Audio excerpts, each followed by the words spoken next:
এই গ্রামের বাড়িতে এসে সারাদিন খেয়ে খেয়ে আর ঘুমায় আমি ফুলে ভোটকা হয়ে হয়ে গেছি। তো আজকে আমাদের বাসায় বউ এবং ভর্তা হবে।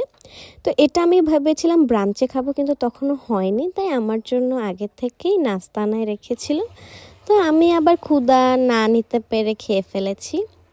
তো আজকে ভর্তার মধ্যে অনেক রকমের ভর্তা হবে। সেটা হচ্ছে রসুন ভর্তা, কালিজিরা ভর্তা, তারপরে মেবি শুটকি ভর্তা, তারপর হচ্ছে পাতা ভর্তা। তো কালিজিরা ভর্তা বানানোর আগে একটু টেলে নেওয়া হচ্ছে। আর 2 রকমের রসুন ভর্তা বানানো হয়েছিল, কারণ সূচোর বাচ্চা নাকি তেল ছাড়া টালা রসুন ভর্তা খাবে। আর তাদের সবার জন্য হচ্ছে পেঁয়াজ দিয়ে কিছু একটা।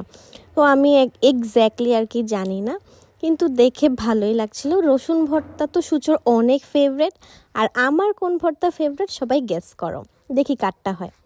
তো তখন অনেকখানি হয়ে গিয়েছিল, আমি আবার একটু নাড়াচাড়া দিতে গেলাম। তো এর মাঝখানে খালামণিকে বললাম এতগুলা মরিচ দিও। তো খালামণিও এতগুলা মরিচ দিচ্ছে, আমাকে বলতেছিল আরও কি দিতে হবে কি না।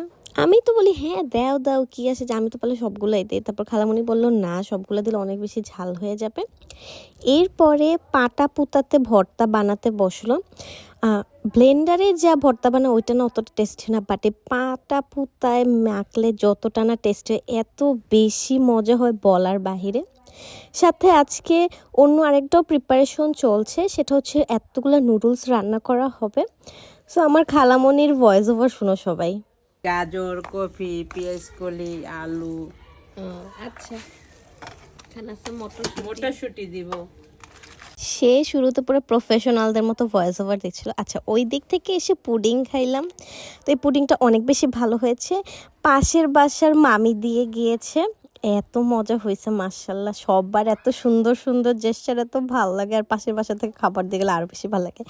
আজকের ব্লগটা এ পর্যন্ত। আর আমার আন্টি দেখো কত বড় নলা দিচ্ছে আমাকে খাওয়াবে, আমি তো এত বড় খাইতেই পারি না।